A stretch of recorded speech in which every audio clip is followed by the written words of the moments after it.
ઠંડીની સિઝનમાં મગફળી ખાવાની ખૂબ જ મજા આવે છે।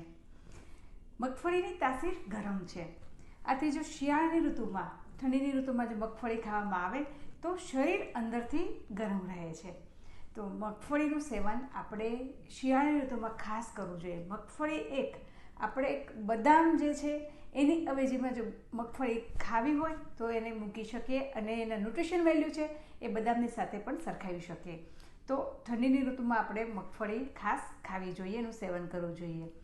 એઝ અ આયુર્વેદા એક્સપર્ટ મગફળી ખાવાથી શું શું ફાયદા થાય છે? મગફળીમાં અનેક પ્રકારના પોષક તત્વો રહેલા છે, જેવા કે તેમાં પ્રોટીન, કાર્બોહાઈડ્રેટ્સથી ભરપૂર છે, ફાઇબર્સ રહેલું છે, ફેટ્સ રહેલા છે, તે કેલ્શિયમ, પોટેશિયમ અને મેગ્નેશિયમ એવા આ ત્રણેય તત્વો મગફળીમાંથી આપણને મળે છે।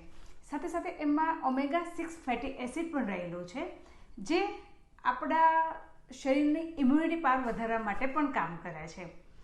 મગફળી આપણા હાર્ટને હેલ્ધી રાખવા માટે પણ મદદ કરે છે। કેવી રીતે મદદ કરે છે? તો કે મગફળીમાં જે ઓમેગા 6 ફેટી એસિડ રહેલું છે, સાથે સાથે એમાં ઓમેગા 3 ફેટી એસિડ રહેલું છે, એ હાર્ટને હેલ્ધી રાખવામાં મદદ કરે છે। અને એમાં જે પોટેશિયમ રહેલું છે અને આયર્ન પણ રહેલું છે, જે આપને ઇમ્યુનિટી પાવર વધારવા માટે મદદ કરે છે। તો આવી રીતે પણ મગફળી આપણને હેલ્પફુલ થાય છે। ત્વચાની વાત કરીએ તો આપણે સ્કિનને હેલ્ધી રાખવા માટે એક એવું સંશોધન પણ થયેલું છે કે સ્કિનની જે કરચલીઓ છે એ દૂર કરવા માટે પણ મગફળીમાં જે ઓઇલ રહેલું છે એ આપણને મદદરૂપ થાય છે। તો મગફળીનું સેવન આપણે હેલ્થ માટે, સ્કિન માટે, ઇમ્યુનિટી પાવર વધારવા માટે, હાર્ટના હેલ્થ માટે ખૂબ જ સારું રહે છે। મગફળી એ એક જે પ્રોટીન છે એનો એક સારો સ્ત્રોત છે। ઘણા લોકો મગફળીમાં ઓઇલની માત્રા વધારે હોય છે, ઘણા લોકો ઓઇલની માત્રા વધારે હોવાને કારણે વજન વધશે એવી ચિંતામાં મગફળીનું સેવન કરતા નથી હોતા, પરંતુ જો પ્રમાણસર મગફળી તમે લો છો તો એ ક્યારેય વજન નથી વધારતું, બલકે એમાં પ્રોટીનની માત્રા વધારે હોય છે। તો તમે થોડી પણ મગફળી ખાશો તો તમારું પેટ જલ્દી ભરાઈ જશે અને એક વખત તમારે વજન ઉતારવા માટે પણ તમને મગફળી મદદ કરશે। મગફળીનું સેવન આપણે કેવી રીતે કરવું જોઈએ? તો મગફળી અલગ અલગ રીતે એનું સેવન થાય છે। મગફળીને આપણે બાફીને પણ એનું સેવન કરી શકીએ છીએ। મગફળી અને ગોળ, દેશી ગોળ એ ગરીબોનો ખોરાક છે, તો એવી રીતે પણ તમે સેવન કરી શકો છો। મગફળી જો તમે કાચી જેટલી ખાશો એટલી એ તમને વધારે ન્યુટ્રિશનવાળી રહેશે।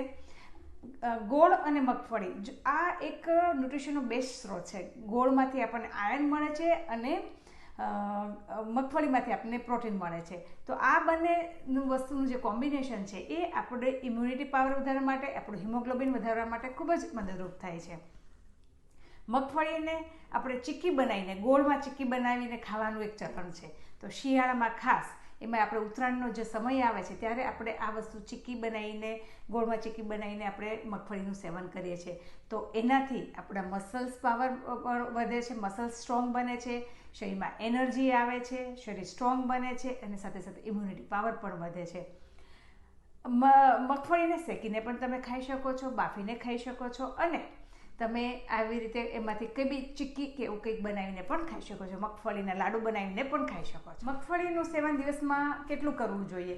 તો મગફળી દિવસમાં 1 મુઠ્ઠી જેટલું એનું સેવન કરવું જોઈએ, એટલે કે 100 થી 150 ગ્રામ મગફળીનું તમે સેવન કરી શકો છો। મગફળી ક્યારે એનું સેવન કરવું જોઈએ? તો મગફળી સવારના સમયે, બપોરના સમયે અથવા બપોરના 4 વાગ્યાના સમયે, રાત્રે એનું સેવન ના કરવું જોઈએ। સવારે સેવન કરશો તો એનું પાચન સારી રીતે થાય છે। મગફળીમાં પ્રોટીન વધારે માત્રામાં હોય છે અને એ પચવામાં થોડું ભારે હોય છે, આથી જે લોકોને ડાયજેશનના પ્રોબ્લેમ હશે તો એમાં એને બરાબર પચશે નહીં અને ગેસ, એસિડિટી, કોન્સ્ટિપેશન જેવા પ્રોબ્લેમો ચાલુ થશે। એટલે મગફળીનું સેવન હંમેશા બપોરે અથવા 4 વાગે અથવા સવારે મોર્નિંગ આ સમય, સાંજે સૂતા પહેલાં ક્યારેય મગફળીનું સેવન ના કરવું, કારણ કે રાત્રે સૂતી વખતે જો તમે મગફળીનું સેવન કરો છો તો એનું પાચન બરાબર નથી થતું અને ગેસ એ બધી સમસ્યાઓ પેદા થશે, દુખાવો થશે અને ક્યારેક ચરબી વધારવાનું પણ કારણ બને છે। તો રાત્રે ક્યારે પણ મગફળીનું સેવન ના કરવું। અત્યારના સમયમાં લોકો મગફળીમાં જે યંગસ્ટર્સ છે એ મગફળીને ચીક્કી કે એના રૂપમાં નથી ખાતા. અત્યારના જે યંગસ્ટર્સ છે એ પીનટ્સ બટરના રૂપમાં ખાય છે. તો આ જે પીનટ બટર છે એ પણ એક સરસ સ્ત્રોત છે જ પ્રોટીનનો અને કેલ્શિયમનો અને આપણે મસલ્સ પાવર વધારવાનો. તો જે લોકોને જિમમાં જાય છે અને જે લોકોને વજન મેન્ટેન કરવું છે તો એને એના તાસીર પ્રમાણે એની પ્રકૃતિ પ્રમાણે પીનટ બટરનું સેવન કરે તો એના હેલ્થ માટે એને ખૂબ જ ફાયદો થાય છે. મગફળીનું સેવન કોને ના કરવું જોઈએ? તો મગફળી ખાસ કરીને એમાં પ્રોટીન છે, પચવામાં ભારે છે અને ઘણા લોકોને મગફળીની એલર્જી હોય છે. તો મગફળીની જેને એલર્જી છે એ લોકોએ એના ડૉક્ટરની એડવાઇસ લઈને એનું સેવન કરવું જોઈએ.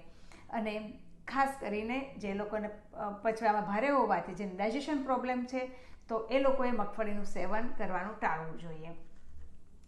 દૂધની સાથે આઈસ્ક્રીમની સાથે એ બધી વસ્તુ જે પચવામાં ભારે છે, કારણ કે દૂધની સાથે મગફળી ખાશો તો પણ એ થોડું નુકસાન કરશે. મગફળીમાં પણ પ્રોટીન વધારે છે અને દૂધમાં પણ પ્રોટીન વધારે છે. વધારે પડતું પ્રોટીનનું સેવન કરવાથી એ કફ રિલેટેડ રોગો કરે છે, ડાયજેશન રિલેટેડ રોગો કરે છે. આઈસ્ક્રીમની સાથે મગફળી ખાશો, મગફળી ખાધા પછી આઈસ્ક્રીમ ખાશો તો એ પણ પચવામાં ભારે બને છે, કફ રિલેટેડ રોગો કરે છે. તો આવી રીતે આ બધી વસ્તુનું ધ્યાન રાખીને આપણે મગફળીનું સેવન કરી શકીએ છીએ.